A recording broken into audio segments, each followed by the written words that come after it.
Tim Bunch here. I'm the General Chairman of the AT&SFF System Federation. Wanted to take a few minutes to make this video to discuss some recent tentative agreements we have made with BNSF. These agreements are subject to membership ratification. To access the system, there will be text messages sent out, emails sent out, and a postcard or a letter will be sent out.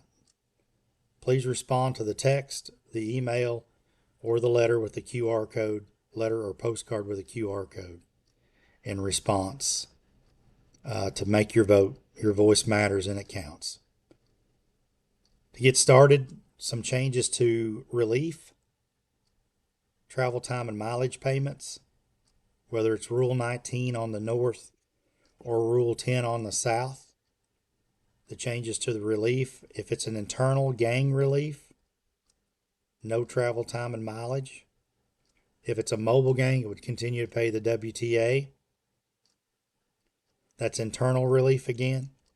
External relief, still entitled to 0269 travel time and mileage per the applicable agreement. The additions to the compensation that our members would receive through this agreement: recalls, voluntary and mandatory.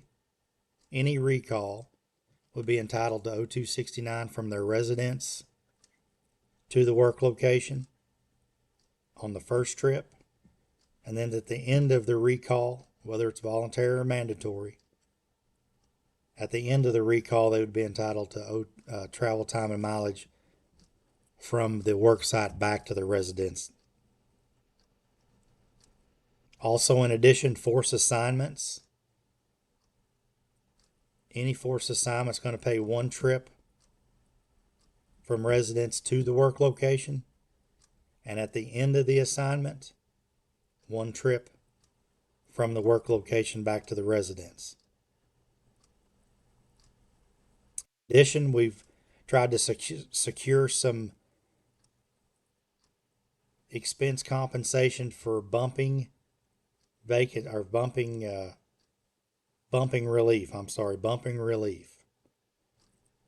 So if you get relief, you get travel time and mileage to that relief. If you're on that relief and get bumped, you're going to get mileage back home. The member that bumped you, if they have no mobile options available, nothing within 75 miles, and has no options to bump open or vacant positions, so they basically have no choice but to bump that relief, the second individual is going to get mileage to the work site from residence, mileage only. And then at the end of that relief, then he would in turn get mileage and travel time from work site back to home. So again, the first employee gets the relief. He gets 0269 or travel time and mileage home to the work site and is displaced. First employee is going to get mileage back to his residence. Second employee, the person that does the bumping on the relief, if he has no mobile options, nothing within 75 miles, and then has no options to open or vacant positions, then he would get mileage to the relief. At the end of the relief, he's going to get 0269 or travel time and mileage back to his residence. That's in addition to our agreements as well. Still able to furlough, still able to relieve from furlough on the BN. That doesn't affect South employees. We already can relieve from furlough. Moving on to the second agreement, bumping vacancies, open positions. This would be new to the north. The south, it is allowed after 2 bid cycles, although it's not in the agreement to do that. So we want to open that up and put some rules down that we can follow. So if members bump to an open vacancy, you'll be entitled to travel time and mileage to get to that work location. One trip. There is some programming issues, and we have to work with BNSF, and we will work with BNSF to put a Q&A together and then take care of the programming for workforce as well. So there will be a Q&A put out that explains the nuances of that agreement. But basically, if there's a job out for bid and you have a bump coming, you can just bump that open position.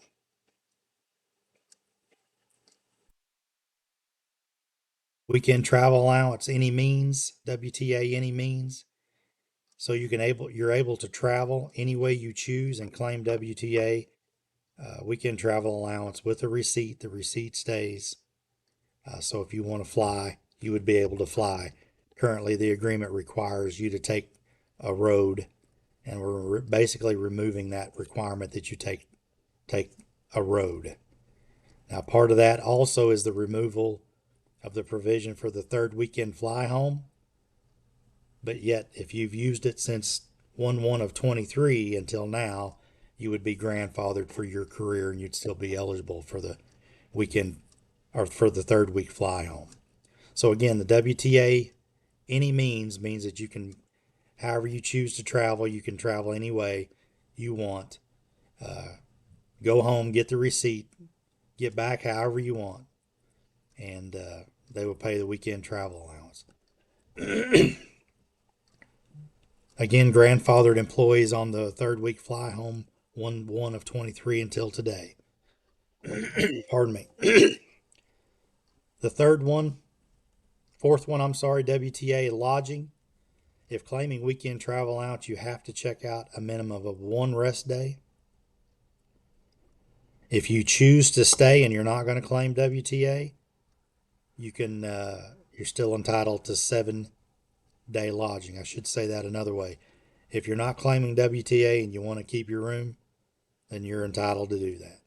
If not claiming WTA, you can keep the room 7 days. If you want to claim WTA weekend travel allowance, you have to check out a minimum of one rest day. And then part of that agreement as well puts in writing certain RSG gangs will be required to provide shower and storage rooms if requested. The fifth agreement, truck driver universal seniority. Every member that is hired from the signing of this agreement going forward will get his truck date. On the south, that'll be a truck driver and a structures truck driver date. This isn't going to change anyone's seniority, and this date will be inactive. So you have to activate it. But when you activate it, it'll activate to the date of the truck driver. So let me say that again. Every member hired will get a truck date on the day of his hire. You don't have to activate it, but if you ever do, it will go back to the date that you hired. For those of us already out, then will be listed. If you don't have a truck date, you'll be listed on the roster as of the day of the signing of this agreement in the current ranking that you fall on your entry level date, whether that's B&B helper or B&B or trackman. Sorry, that would be how you would be ranked. Now, if you don't want to use it, then don't activate it. The last one, truck driver CDL training and incentive. Because of the training the difference additions to the training requirements under the federal regulations, employees are having to perform about 18 hours of service doing J.J. Keller tests, and then taking their permit before they can ever get into the school that BNSF puts on. They're in Kansas City, so what we wanted to do was try to get those guys compensated for their time. Now, part of the agreement does state that they can do this testing during off time at work, if with approval of the supervisor. However, if you don't or can't and you want to get it done, you do it on your own time. It's going to pay $1,000. New drivers who work for 6 months on CDL jobs as part of this agreement would also receive another $1,500 bonus on top of the $1,000. So it'll be $2,500 total just to go get your CDL and then work on a job that requires a CDL.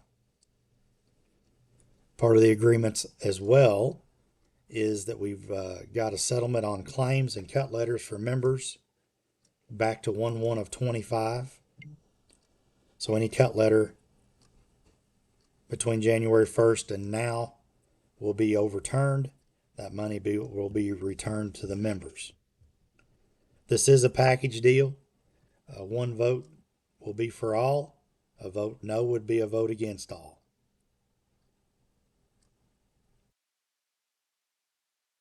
If you didn't receive this agreement in summary last night, the 28th of May, through email or text, then we don't have access to get that stuff to you through email or text.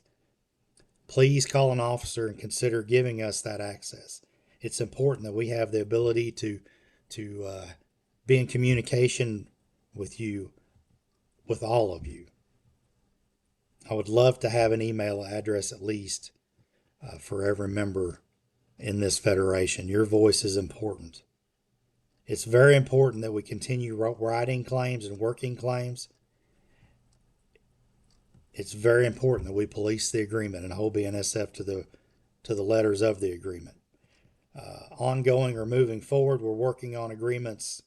We're still talking about flagging, ATI, welding, tamper training agreements. There's a lot of agreements out there that we're trying to work through with BNSF, and we will continue to work forwards to improve our compensation rules, to improve our contracting rules, classification rules, keep moving us forward down the path. It's important that your voice would be heard, so please take the time to vote. And be looking for a Teams link for Tuesday the 3rd, and we'll go over this stuff a little bit more in depth. Have a great day. Be safe and God bless.